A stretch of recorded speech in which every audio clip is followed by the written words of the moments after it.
نفس ہی یہ تم نے خود ظلم کیا ہے اپنے ماں باپ پر۔ کیوں تم نے ایسا لہجہ اختیار کیا کہ جس سے سامنے والے کی انا جاگ جائے اور وہ تمہارے مقابلے میں آ کر کے کھڑا ہو جائے؟ کیوں تم نے اس طرح کے انداز اختیار کیے کہ جس سے سامنے والا بھی سارے پنجے کھڑے کر کے باہر نکل آئے اور کہے آ جاؤ پھر میں بھی میدان میں حاضر ہوں؟ رسول کریم کی فصاحت، بلاغت دیکھیں نا، حضور دو چار جملوں میں ساری بات سمجھا جاتے ہیں۔ ایک حدیث پاک اگر ہماری سمجھ میں آ جائے، ایک روایت نبی پاک صلی اللہ تعالیٰ علیہ وسلم نے فرمایا خوبصورت مسلمان وہ ہے جو بے مقصد باتوں کو چھوڑ دے۔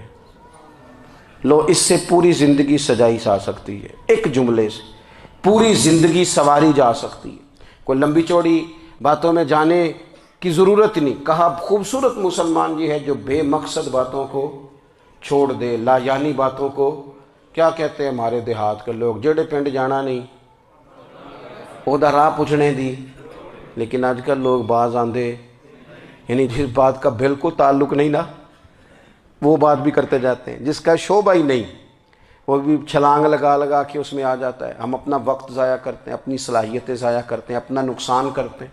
ہم اپنا کام صحیح کر کے نہیں کرتے اور دوسری ساری دنیا کو ٹھیک کرنا چاہتے ہیں۔ او بھائی، آپ جس جگہ جس شعبے سے تعلق رکھتے ہیں آپ اپنے معاملات میں مضبوطی پیدا کریں۔ حضور نے اپنی فصاحت کے ساتھ، بلاغت کے ساتھ لوگوں کو قائل کیا، اور قرآن مجید کی تاثیر کا یہ اثر میرے کریم رسول نے دکھایا کہ رات کو جب حضور بیٹھ کے قرآن پاک پڑھتے تھے نا، جب یاسین والے نبی خود یاسین کی تلاوت کریں، جب طٰہٰ والے محبوب خود طٰہٰ کی تلاوت کریں، غور کرو نا، جب مدثر والے محبوب خود ان جملوں کو ادا کریں، یعنی جن کے بارے میں آیت آئی ہے جب وہی یہ آیت پڑھیں کہ اِنَّا أَعْطَيْنَاكَ الْكَوْثَرَ، یعنی جن کا ذکر ہو رہا ہے جب وہ یہ بات کریں کہ یا ایھا النبی اِنَّا أَرْسَلْنَاكَ شَاہِدًا وَمُبَشِّرًا وَنَذِیرًا لِتُؤْمِنُوا بِاللَّهِ وَرَسُولِهِ وَتُعَزِّرُوهُ وَتُوَقِّرُوهُ وَتُسَبِّحُوهُ بُکْرَةً وَأَصِیلًا، جن کے بارے میں آیت آئی ہے جب وہ یہ کہہ رہے ہوں کہ وَرَفَعْنَا لَكَ ذِکْرَكَ، جب وہ کہہ رہے ہوں وَالضُّحَىٰ وَاللَّيْلِ إِذَا سَجَىٰ، ذرا اس کیفیت کو دیکھیں جب محبوب خود پڑھ رہے ہوں، اور جو حضور پر آئی ہیں اس کا ذائقہ، اس کا لطف، اس کا انداز بھلا کیا ہوگا۔ حضور جب رات کو پڑھتے تھے نا قرآن پاک تو جو پکے کافر تھے نا، ابو جہل جیسے لوگ، وہ بھی جھاڑیوں میں چھپ چھپ کے مدینے والے کی تلاوت سنا کرتے تھے، حضور کی تلاوت سنا کرتے تھے۔ یہی بہتر ہے کہ پردوں میں وہ پردہ پوش رہے، وہ اگر پردے ہٹا دے تو کسے ہوش رہے۔ رسول کریم علیہ السلام کی تلاوت کا سننا، قریب جانا، یہ اعجاز ہے۔ حضرت فاروق اعظم کہتے ہیں میں طبیعت کا بڑا ڈاڈا تھا، مزاج کا بڑا سخت تھا، زندگی ہمیشہ ڈٹ کر گزاری، باتوں پر کھڑا رہنا آتا تھا، پر جب میری بہن نے مجھے چند آیتیں سنائی نا تو میں تڑپ ہی گیا۔ گھروں آیا سا مار مقامنے نو، ہن مینو مار دے لے چلو، اوے متے عمر دی عمر برباد ہو جائے جتھے عمر سوار دے لے چلو۔ یہ اعجاز ہے رسول کریم صلی اللہ تعالیٰ علیہ وسلم پر نازل ہونے والی کتاب کا۔ پھر حضور نے خبریں دی، نبی پاک نے خبریں دی، حضور نے فرمایا روم فتح ہوگا، وہ ہوا۔ نبی کریم علیہ السلام نے فرمایا شام فتح ہوگا، تو شام فتح ہوا۔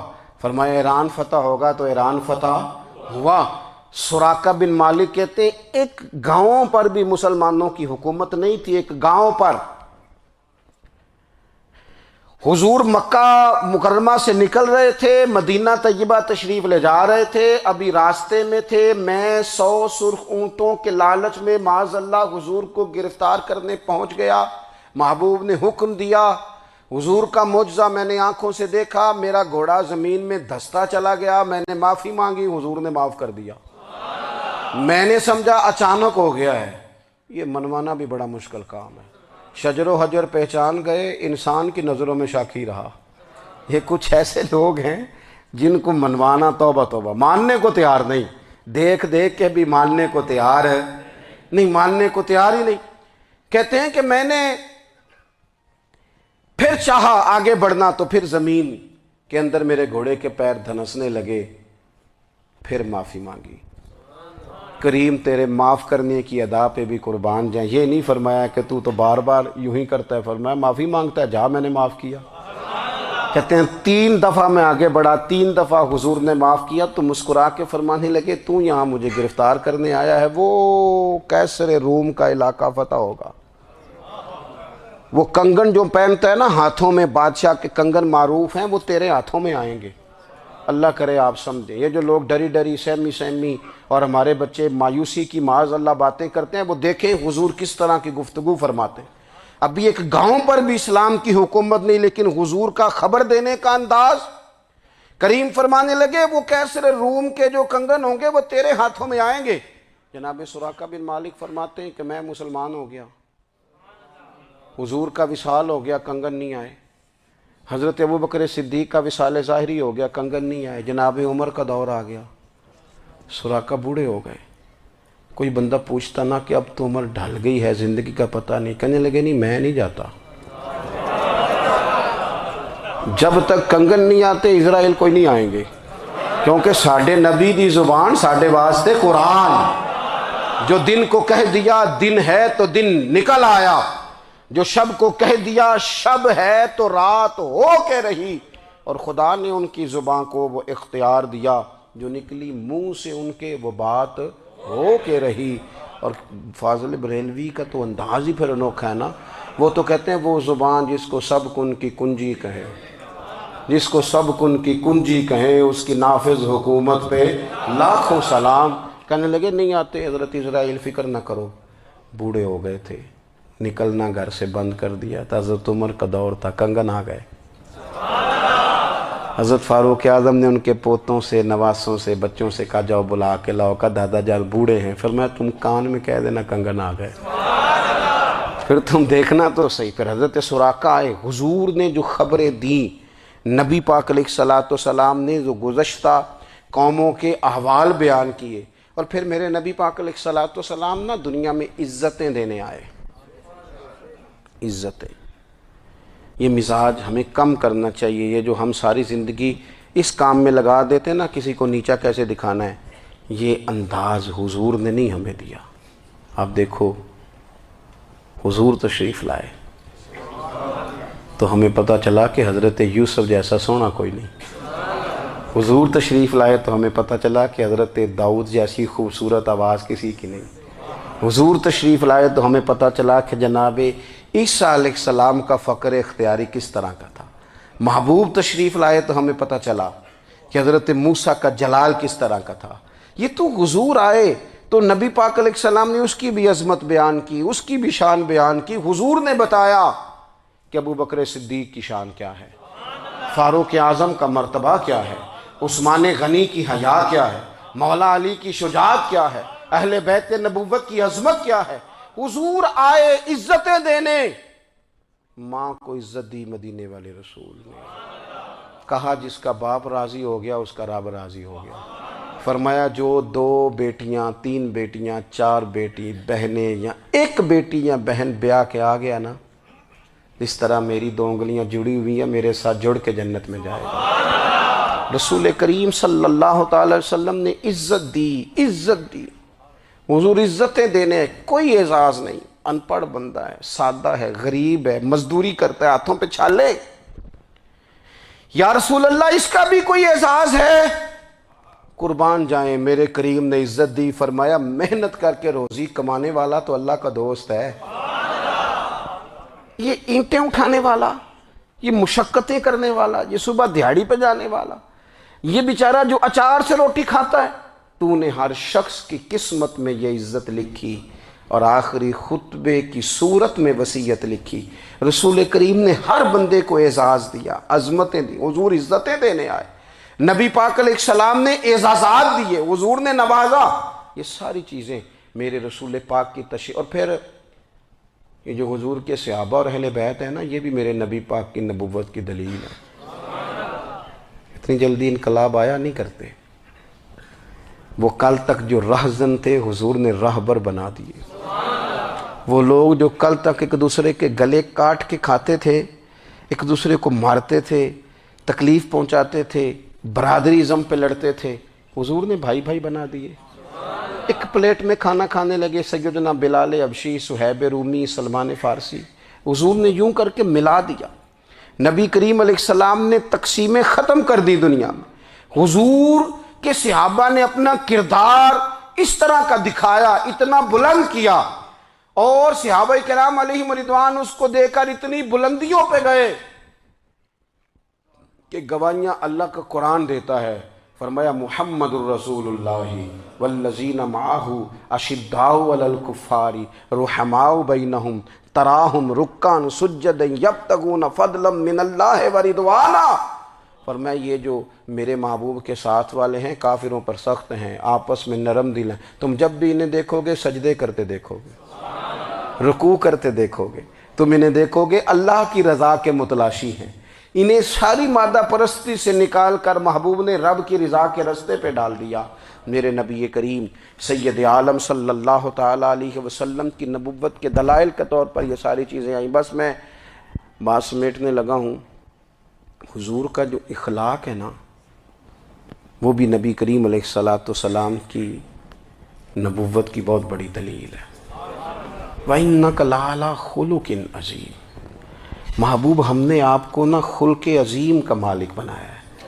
کچھ لوگ سمجھتے ہیں صرف آپ کا بولنے کا انداز ٹھیک ہو تو آپ با اخلاق ہیں۔ نہیں بھائی، بولنے کا انداز ٹھیک ہونا با اخلاق نہیں، سچ بولنا اخلاق کی علامت ہے۔ آپ کا حق بات کرنا اخلاق ہے، آپ کا صحیح گواہی دینا اخلاق ہے، آپ کا اللہ تعالیٰ کی طرف سے آزمائش آنے پر صبر کا مظاہرہ کرنا اونچا اخلاق ہے۔ رب نعمت دے تو آپ کا وجود ڈھلتا جائے شکر میں، یہ اخلاق ہے۔ رب کریم اگر آپ کو کسی وقت کسی آزمائش میں اپنی حکمت سے ڈالتا ہے تو عزت نفس کو برقرار رکھنا، خودداری کو برقرار رکھنا، یہ اخلاق۔ نبی پاک نے اعلیٰ ترین اخلاق کی بات بتائی، اعلیٰ ترین۔ حضور نے لوگوں سے بیعت لیتے وقت کہا تھا میرے ہاتھ پر بیعت کرو، چوری نہیں کرو گے۔ نبی پاک علیہ السلام نے مختلف امور پر بیعت لی۔ حضرت حکیم بن حزام کہتے ہیں حضور نے میرے ہاتھ پہ ہاتھ رکھ کے کہا میرے ہاتھ پہ ہاتھ رکھ کے بیعت کرو کہ کسی دنیا دار سے سوال نہیں کرو گے، خودداری سے زندگی گزارو گے، عزت نفس سے جو رب نے تمہیں دیا ہے تم اس پر راضی رہو گے۔ لوگوں کی جیبوں کو ٹٹولنا، دوسروں کی دولتوں پہ راج کرنا، دوسروں کے مال پر نگاہیں ڈالنا اللہ کے حبیب نے پسند نہیں فرمایا۔ فرمایا بیعت کرو کہ تم کبھی کسی سے سوال نہیں کرو گے۔ حد ہو گئی۔ نبھانے والوں نے پھر اس عہد کو نبھایا اور کمال کر دی۔ حضرت حکیم بن حزام گھوڑے پہ بیٹھے تھے، ہاتھ میں درہ تھا، وہ زمین پہ گر گیا، قریب غلام کھڑا تھا۔ حضرت حکیم بن حزام خود گھوڑے سے اترے، درہ اٹھایا، دوبارہ گھوڑے پہ بیٹھے۔ غلام عرض کرنے لگا حضور مجھے بتا دیتے میں اٹھا کے دے دیتا۔ آنکھیں چمک اٹھیں، فرمانے لگے کیسے بتا دیتا؟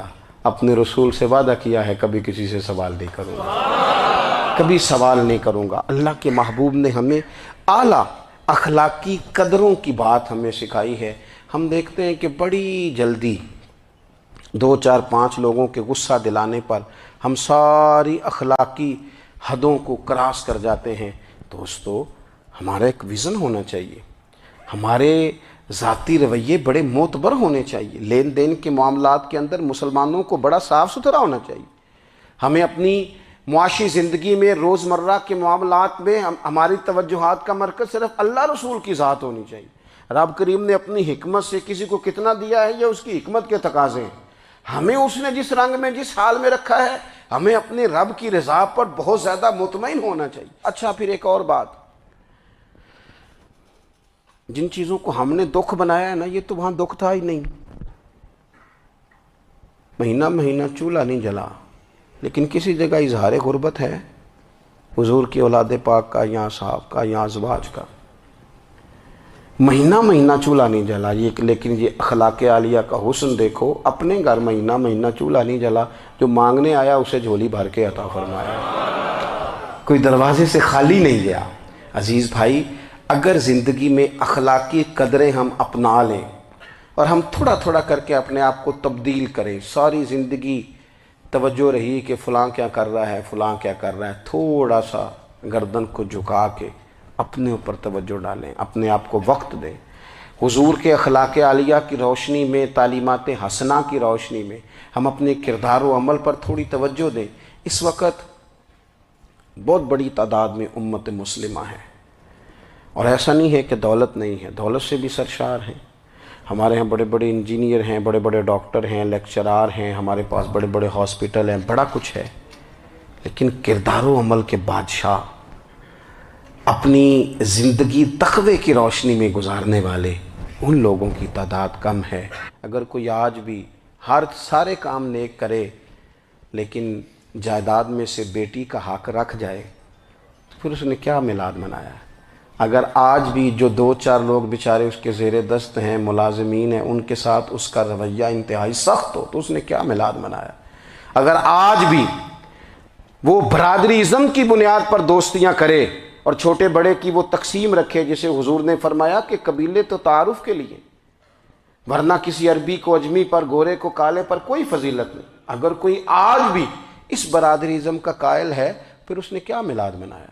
اگر کوئی شخص آج بھی اپنے آپ کو مادہ پرستی میں پوری طرح دھکیل چکا ہے اور رضا الہی کا مسافر نہیں بنا تو اس نے کیا میلاد منایا؟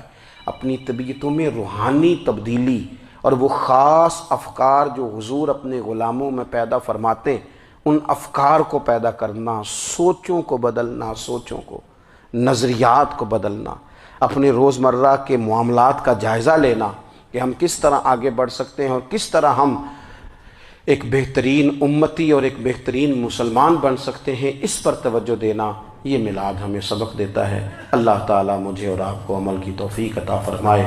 آخر دعوایا ان الحمد